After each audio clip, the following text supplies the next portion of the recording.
Nous allons continuer notre chemin. J'espère que vous avez passé une bonne sieste, que le soleil est dans votre cœur, parce que sans ça, il n'est pas tout à fait là, mais enfin, il fait pas si mauvais que ça. Donc, il y a une chose que je ne vous ai pas dite, mais j'ai fait un peu exprès. Si vous avez des questions, moi, je me permets de vous poser des questions. Mais si vous avez des questions, vous les écrivez, vous les mettez là. Il n'y a pas de questions indiscrètes, il y a des réponses indiscrètes que je ne ferai pas. Il n'y a pas de questions. Toutes les questions sont bonnes. Si je ne peux pas répondre, je ne réponds pas. C'est tout. D'accord, ça vous va? Hein? Alors, on vient de me mettre, ça vous vient, je ne sais pas, une lettre de notre monastère d'Angers. Je suis noire, mais je suis belle, fille de Jérusalem. Alors, non, mon enfant chéri, vous marchez sur les traces de Marie. Vous êtes toute belle et le Seigneur vous a choisi pour ouvrir à notre zèle éprouvé les portes du septentrion du Midi. Ô saint archevêque de Damas, quel ange consolateur! Je prie sainte Philomène de vous dire les sentiments d'allégresse dont mon âme est inondée. Tenez, ma fille chérie, je suis imbibé de Dieu et d'un tel amour pour ses œuvres de Palestine que toute chaîne de calomnie, d'injustice se trouve brisée par ce divin feu. On voyait encore ce saint apôtre de Judée, portez-lui nos lettres en français et en anglais, tout est dans le paquet annoncé. Avez-vous vu Monseigneur de Paris? Oh mon Dieu, nous tremblons, voici notre excellente supérieure ainsi de saisie crainte que monsieur de Jacquemont ne parle à monsieur de Chesnay. Quelle vie! Allez donc de lui, allez donc près de lui et de Monseigneur le Nonce avant que ce dernier leur parle. Courage, ma chère enfant. Je suis donc contente de vous, ma pauvre petite Marie de l'Incarnation. Il paraît qu'elle combat aussi, bien aussi. Bon, alors, je ne sais pas pourquoi on m'a mis cette lettre. Je suis imbibé de Dieu, voilà. Mais c'est un peu un hasard parce que ça commence par une citation du Cantique des Cantiques et c'est ce dont je vais vous parler. Et puis, voilà. Alors, si vous voulez, je pense que la vie spirituelle, on est très centré, peut-être pas vous, hein, c'est toujours très difficile, sur ce qu'on doit faire, sur ce qu'on veut faire, sur ce qu'on aimerait faire, et on s'interroge assez peu sur ce que Dieu veut faire. Et moi, je pense que la vocation, elle est double. Nous cherchons Dieu, mais il nous cherche. Voilà. C'est un peu le thème de cet après-midi, revenir à la vocation de Dieu et à la vocation la nôtre. D'accord? Je vais vous lis un petit morceau du Cantique des Cantiques. Cantique 2, 8, 12, que je trouve qui est toujours important de méditer, me semble-t-il. La voix de mon bien-aimé, c'est lui. Il vient. Il bondit sur les montagnes, il court sur les collines, mon bien-aimé, pareil à la gazelle au fond de la biche. Le voici, c'est lui qui se tient derrière notre mur. Il regarde aux fenêtres, guette par le treillage. Il parle, mon bien-aimé, il me dit, lève-toi, mon ami, ma toute belle, et viens. Vois, l'hiver s'en est allé, les pluies ont cessé, elles se sont enfuies, sur la terre apparaissent les fleurs, le temps des chansons est venu, et la voix de la tourterelle s'étend sur notre terre. Et évidemment, cet été, c'est l'été de la vie spirituelle. Alors, il y a quand même un peu un mur. C'est lui qui se tient derrière notre mur. Il y a encore une distance. Il me semble que le Cantique des Cantiques chante l'amour humain, puisque ce chant est inscrit dans la Bible, ben, il est normal de penser que ça a quelque chose à voir avec Dieu, de l'interpréter spirituellement. Alors les Juifs aiment beaucoup le Cantique des Cantiques et ils en font l'échange amoureux de Dieu avec son peuple bien-aimé. Le peuple est personnifié par les chrétiens du Christ avec son Église. On a pris leur suite, ça c'est très bien. Mais il est facile aussi de l'interpréter comme un dialogue de chacun d'entre nous avec le Christ. La voix, bien-aimé, c'est lui. Il vient. Il bondit sur les montagnes, il court sur les collines. C'est notre âme qui parle pour que ça soit au féminin. Nous-mêmes, elle ne voit pas son Seigneur, mais elle sait qu'il est à la portée du cœur. Elle reconnaît, elle connaît sa voix parmi les rumeurs, parmi les bruits, parmi tout ce qui se traverse de nos esprits. Nous savons sur certains points que c'est lui qui parle. Et Saint Jean dira que les brebis reconnaissent la voix de leur pasteur. Notre âme, nous-mêmes, nous reconnaissons notre bien-aimé parce que notre bien-aimé nous parle au cœur. Il vient. C'est un constat. Ce devrait être un constat dans la foi. C'est souvent une prière. On aimerait bien qu'il vienne. Alors, je ne sais pas comment vous êtes, mais de temps en temps, on aimerait bien qu'il vienne. Un appel. Dans la foi, nous savons qu'il se joue de toutes les difficultés, qu'il surmonte tous les obstacles que l'homme ou que la femme peut mettre sur le chemin. Nous savons qu'il vient nous rencontrer, qu'il a soif de nous. L'unique est ma colombe, ma parfaite, unique pour sa mère, merveille pour qui l'a mise au monde. Les jeunes filles l'ont vue, l'ont dit bienheureuse, reine et compagne ont chanté ses louanges. Et il est proche. Il se tient caché, voilé, derrière le mur. Pourquoi? Quel est le mur? C'est peut-être la loi, c'est peut-être nos principes, notre manière d'y l'imaginer. Il est caché parce que nous ne pouvons pas percevoir sa divinité autrement qu'en acceptant de voir son humanité. Et l'humanité, ben, nous savons que c'est l'humanité de Dieu, mais c'est qu'une humanité. Et qu'on ne peut pas regarder le soleil en face. Donc on voit la gloire, la lumière autour, mais on aimerait bien voir l'essentiel. L'ombre nous dit la présence, celui qui est dans le soleil, et nous aspirons de le voir face à face. Ce mur, c'est peut-être la loi, c'est peut-être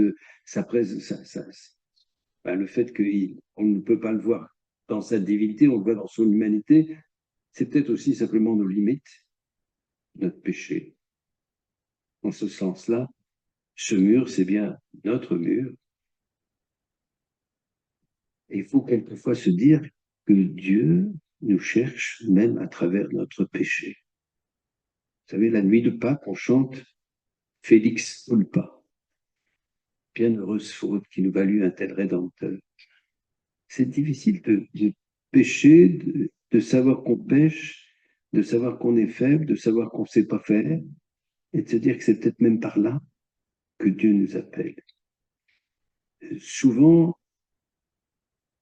j'ai cru constater que chez un certain nombre de personnes, le lieu de leur vocation, c'est souvent le lieu de leur blessure. D'un coup, parce qu'on a fait, on a débordé dans un sens, eh bien, on est attentif à ceux qui ont débordé dans le même sens.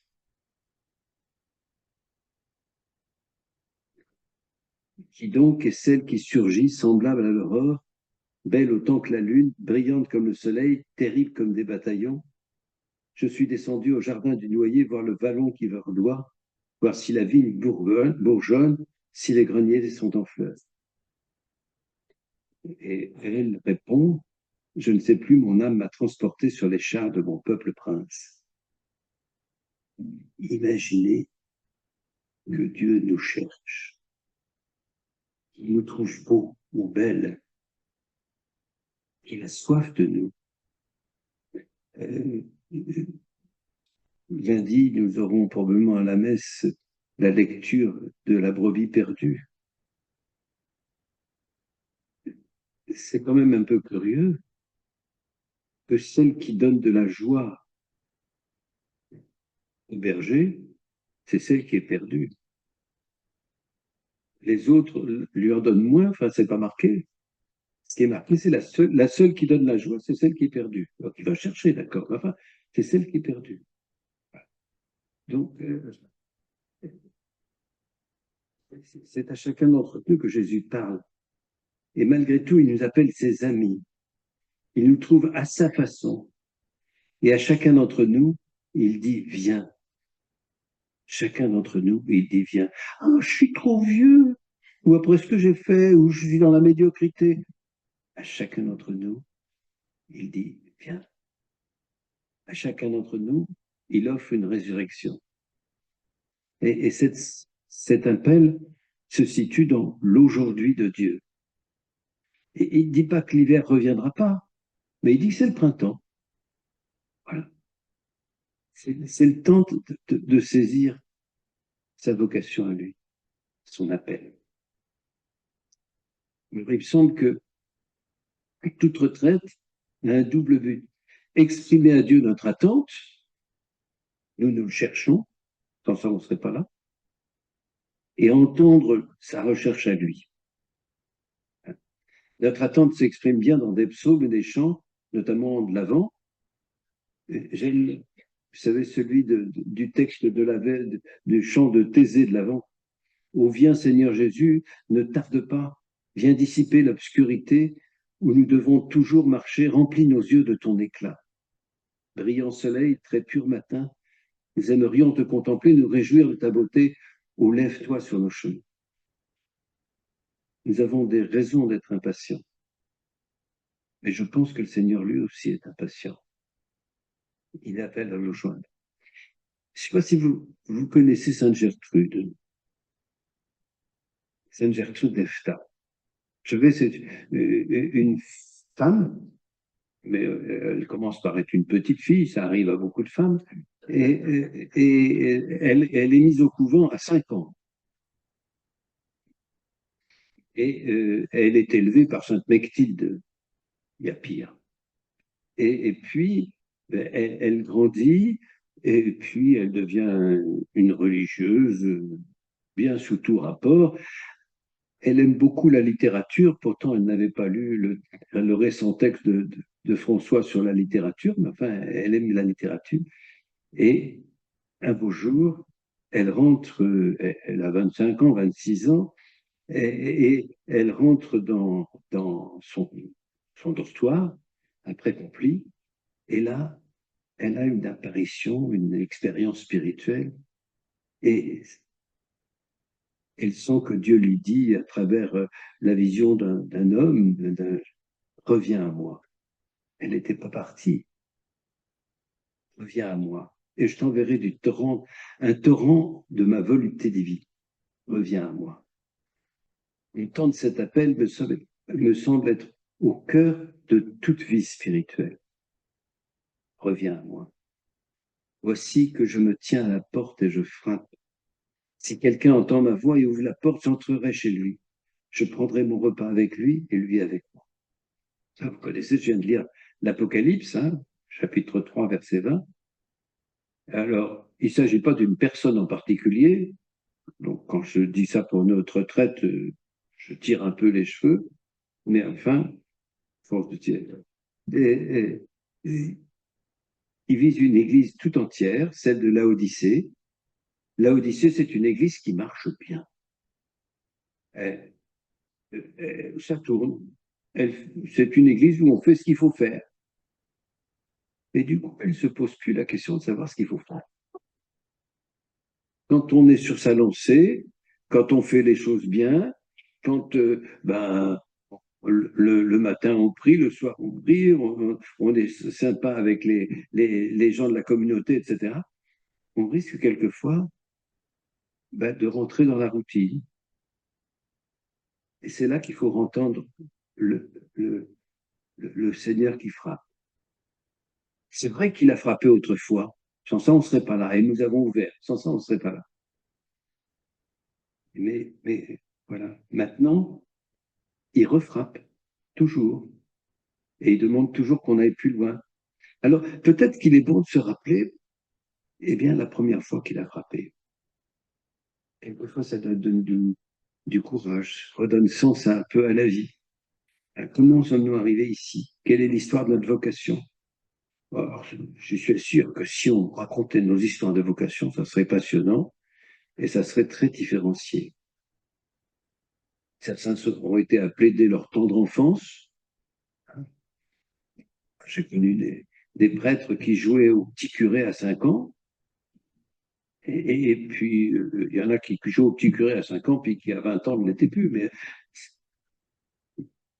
Mais il y en a qui. Et puis, il y en a qui ça a été un coup de foudre à un âge très différent.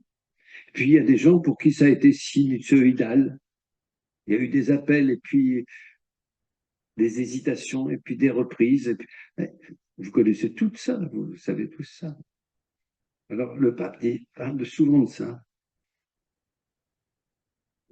C'est François qui parle. Aujourd'hui, je voudrais revenir sur un thème important, le rapport entre l'espérance et la mémoire, avec une référence particulière à la mémoire de la vocation. Et je prends comme icône l'appel des premiers disciples de Jésus. Dans leur mémoire, cette expérience demeurera tellement gravée qu'un d'entre eux en indiqua même l'heure. C'était environ la 10e heure. L'évangéliste Jean raconte l'épisode comme un souvenir précis de jeunesse, demeuré intact dans sa mémoire de personne âgée, parce que Jean écrivait ces choses quand il était désormais âgé. Comment découvre-t-on sa vocation dans ce monde? On peut la découvrir de nombreuses façons, mais cette page de l'Évangile dit que le premier indice est la joie de la rencontre avec Jésus. Mariage, vie consacrée, sacerdoce, toute vocation véritable commence par une rencontre avec Jésus qui nous donne une joie et une espérance nouvelle. Et elle nous conduit également à travers les épreuves et les difficultés à une rencontre toujours plus pleine. Cette rencontre croît toujours plus grande, la rencontre avec lui et avec la plénitude de la joie. Se souvenir de la rencontre pour attendre une rencontre plus grande. Vous connaissez tous, et nous connaissons tous là, le début de l'Épître aux Éphésiens, Éphésiens 1, 3, 6. Béni soit Dieu, le Père de notre Seigneur Jésus-Christ. Il nous a bénis et comblés de bénédictions de l'Esprit au ciel dans le Christ. Il nous a choisis dans le Christ avant la fondation du monde. Vous comme moi, nous avons été choisis avant la fondation du monde. C'est étonnant quand même. Pour que nous soyons saints, même si vous ne pensez pas l'être. Nous avons été choisis avant la fondation du monde pour que nous soyons saints, immaculés devant lui, dans l'amour. Il nous a prédestinés à être pour lui des fils et des filles adoptifs par Jésus le Christ. Ainsi, il a voulu sa bonté à la louange de gloire de sa grâce, la grâce qu'il nous donne dans le Fils bien-aimé. En lui, par son sang, nous avons la rédemption, le pardon de nos fautes, c'est la richesse de sa grâce. On ne devrait jamais arrêter de méditer cela. Nous avons été aimés dès la fondation du monde, chacun. Chacun. Alors, c'est vrai que c'est une chose de savoir que nous avons été appelés, choisis de Dieu par toute éternité. C'est une autre de faire l'expérience de cet appel. C'est facile de dire qu'on a été appelé, mais de se dire, de l'éprouver en soi-même, c'est un peu difficile. Et j'allais dire que si nous sommes là, nous avons tous une idée de la vocation. Il n'y a pas de problème, on ne serait pas là. Mais on ne savait pas très bien, lorsque nous avons été appelés, ce que signifiait la vocation. Nous l'avons découvert en cours de route. Et je veux faire une remarque peut-être un tout petit peu longue, mais quand même, je tiens à la faire. Pour vérifier que nous avons été bien appelés, nous l'avons dit à des gens. Nous l'avons dit à une sœur, à un prêtre, à nos parents, à je ne sais pas qui, à des amis. Et il me semble que cette discussion que nous avons eue autour de notre vocation, elle était nécessaire parce que quelquefois nous savons que nous avons été appelés, mais nous ne savons pas forcément où vivre cette vocation. Comment vivre cette vocation? Ça ne vient pas du premier coup. Dans les foyers de charité, j'ai rencontré des gens qui m'ont dit, ça fait 40 ans que nous sommes dans les foyers de charité, comme ça, 2 personnes. Nous sommes persuadés que le Seigneur nous a appelés, et au bout de 40 ans, nous sommes persuadés que ce n'est pas là que nous aurions dû être. Parce que les gens qui ont été autour, au lieu de discuter, leur ont dit c'est ici, puis pas ailleurs. Hein? Donc, si nous sommes nous là, c'est parce que des gens nous ont aidés à discerner. Il me semble que nous avons une vraie vocation, c'est accepter le regard d'autres, le regard d'une communauté. La communauté nous a été donnée. C'est un regard sur une institution sur nous. Et quelquefois, ce regard a été plus généreux que nous l'aurions été. Quelquefois, il nous a fait prendre conscience de nos limites, de notre péché, de notre fragilité. C'est très rare que le jugement que nous portions sur nous-mêmes, sur soi-même, est juste. C'est très rare, je pense. De toute façon, Dieu appelle que des gens qui ne sont pas parfaits. Sans ça, il n'appellerait personne. Ah oui, c'est vrai. Et généralement, il les appelle quand ces personnes n'ont pas encore acquise leur maturité. Je suis sûr que beaucoup d'entre vous se sentaient appelés, ils n'étaient pas des adultes complètement responsables encore. La maturité est venue en cours de route. Et très souvent, ce manque de maturité faisait qu'ils ne portaient pas un regard tout à fait serein sur leur équilibre, leur sérénité intérieure, leur bon jugement, leur dynamisme, leur rapport à l'autorité, leur ouverture à l'esprit de l'autre. C'est venu petit à petit, la prise de conscience de tout cela. Et il faut reconnaître que c'est venu c'est d'autant plus difficile pour chacun d'entre nous qu'on est tous marqués par notre milieu d'origine, nos rapports avec nos parents, avec nos frères et sœurs, avec nos rêves.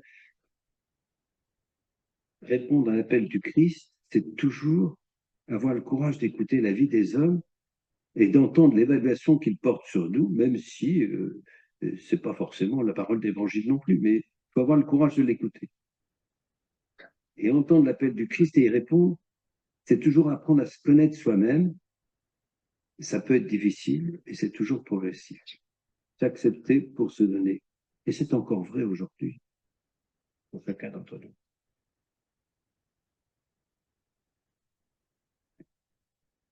Je cite Marie-Euphrasie-Pelletier. Il ne faut pas vous faire d'illusions.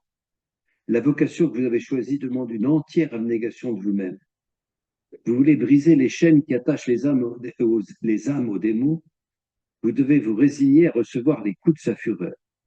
Vous tourmentez l'enfer, il tourne sa rage contre vous. Il vous importe d'être bien forte. Et comment le serez-vous? Vous le serez en vous appliquant uniquement à la gloire de Dieu et au salut des âmes. Qu'on vienne mourir à soi-même, pour dire ça, en termes canoniques. Et si j'ai bien compris, mais je ne sais pas très bien, parce que je n'ai jamais vu la cérémonie, comment ça se passe. Marie-Euphrasie aime beaucoup commenter la cérémonie des vœux et son mime de la mort. Je pense qu'il y a une prostration, c'est ça. C'est où il y avait. Voilà. Et donc, après, elle aime commenter. Vous avez beaucoup de vivacité d'esprit. Vous vous affectionnez facilement. Vous avez un bon cœur. Vous êtes gai, franche dans votre façon d'agir. Vous avez l'imagination ardente. Servez-vous de tout cela comme d'autant de moyens qui sont réglés par le bon jugement, peuvent vous aider beaucoup pour procurer le salut du prochain. L'abnégation pour Marie-Euphrasie-Pelletier, c'est pas de se nier soi-même, c'est même de partir de ses qualités. Mais quand même, discerner dans une communauté. Et nous avons dit oui. Alors, je cite l'Apocalypse. Bien, rappelle-toi où tu es tombé, convertis-toi, reviens à tes premières actions. Sinon, je vais venir à toi et je te délogerai ton chandelier de sa place si tu ne t'es pas converti. Dieu nous appelle, vous a appelé et nous appelle encore aujourd'hui. Nous avons répondu oui à cet appel et il nous demande de répondre encore aujourd'hui oui. Voilà. Et oui, non pas à notre idée de la vocation, mais à sa vocation. Seigneur, tu m'as séduit et j'étais séduit. Tu m'as saisi. Tu m'as saisi et tu as réussi. La plupart d'entre nous, nous avons été baptisés enfants. Nous avons été marqués par l'Esprit Saint lors de notre confirmation. Certains ont vécu leur enfance chrétienne dans l'enthousiasme, d'autres dans l'ignorance de Dieu, quelquefois même dans le refus. Mais j'imagine que la plupart d'entre nous, nous avons eu, une fois que nous avons senti l'appel, que nous sommes arrivés dans la congrégation, nous avons mis tout notre cœur pour réussir. Je n'imagine pas que nous sommes arrivés au noviciat en essayant de torpiller le noviciat. Je n'arrive pas à imaginer ça du tout. Chez les eudistes, on disait au noviciat, ils se croient être saints en philosophie, c'est-à-dire les 3 années suivantes. Ils savent qu'ils n'y arriveront pas. Et en théologie, quelques saints sont sur le bon chemin. Mais au noviciat, on veut gagner quand même. Enfin, eh bien, il me semble que avec l'expérience, nous sommes appelés à retrouver la ferveur de notre noviciat. Demander à continuer à aimer avec cette jeunesse de cœur. Tu nous aimes, Seigneur, dans la mesure où tu fais de nous ceux qui t'aiment. Et nous t'aimons dans la mesure où nous recevons de toi ton esprit, qui est ton amour, lui qui occupe et possède tous les replis de nos affections et les convertit parfaitement à la pureté de ta vérité, à la vérité de ta pureté, au plein consentement de ton amour. C'est une phrase que j'aime bien de Guillaume de Saint-Thierry. Pas obligé de connaître qu'un Guillaume de Saint-Thierry. Repartir du Christ signifie donc retrouver le premier amour, l'étincelle inspiratrice à partir de laquelle a commencé votre suite du Christ, la sequela Christi. Le primat de l'amour lui revient. La sequela Christi est une réponse d'amour à l'amour de Dieu. Si nous aimons, c'est parce qu'il nous a aimés le premier. Cela signifie reconnaître son amour personnel avec cette profonde conscience qui faisait dire à l'apôtre Paul, le Fils de Dieu m'a aimé, il s'est livré pour moi. Seule la conscience d'être l'objet d'un amour infini peut aider à surmonter toute difficulté personnelle et toute difficulté de l'Institut. Ça, c'est Rome qui écrit ça. C'est rare, ça soit aussi lyrique. Vivre l'aujourd'hui de Dieu dans le renouvellement de notre oui. Quelques questions?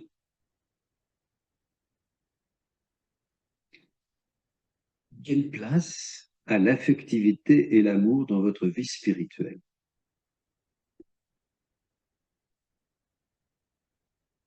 Quelle place a l'affectivité et l'amour dans votre vie spirituelle?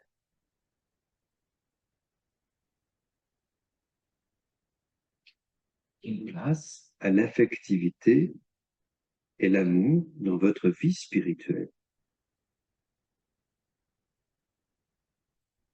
2.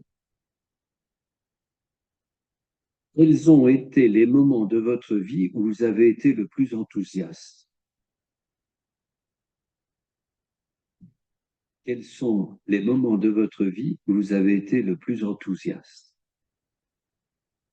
Et quel est celui où avancer a été difficile?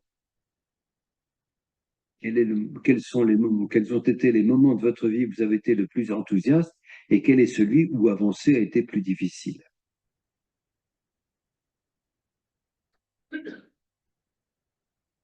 Quels ont été les moments de votre vie où vous avez été le plus enthousiaste et quel est celui où avancer a été difficile?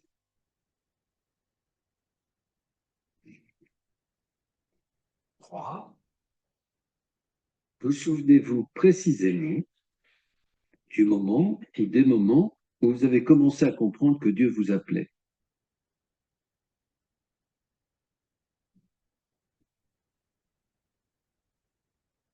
Vous souvenez-vous précisément du moment ou des moments où vous avez commencé à comprendre que Dieu vous appelait?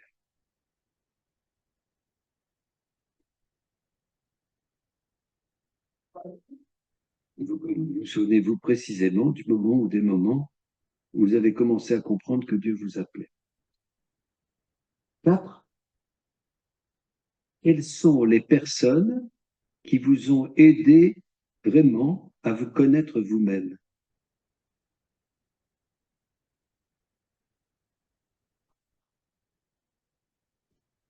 Quelles sont les personnes qui vous ont vraiment aidé à vous connaître vous-même? Quelquefois, c'est des gens qui ont été opposés à nous, d'ailleurs. Quelles sont les personnes qui vous ont vraiment aidé à vous connaître vous-même?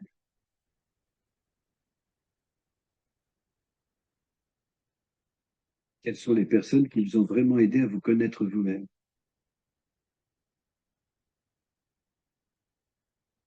5. Savez-vous demander d'aimer? Savez-vous demander d'aimer? Vous êtes capable d'aimer comme vous voulez. Savez-vous demander à Dieu, sous-entendu, d'être capable d'aimer, si vous voulez que la phrase soit plus longue?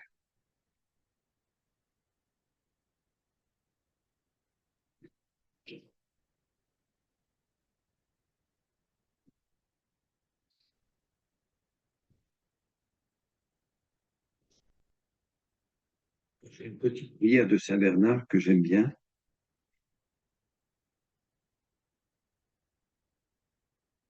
Apprends-nous, Seigneur, à faire souvent un court voyage, à aller jusqu'à nous pour aller jusqu'à toi.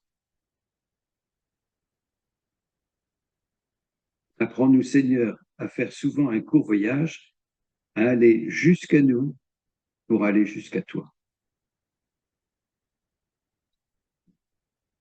C'est pas si mal. Donc, je vous rappelle, si vous voulez me poser des questions, là, aussi, ben, je pense que le mieux, c'est. Alors, je ne sais pas pour demain si ça sera. Si je n'irai pas à l'EHPAD, ça sais rien. On verra après. Et en tout cas, si vous voulez me rencontrer, après les instructions, je descends à la sacristie et qu'une fois que j'ai trop froid, je m'en vais.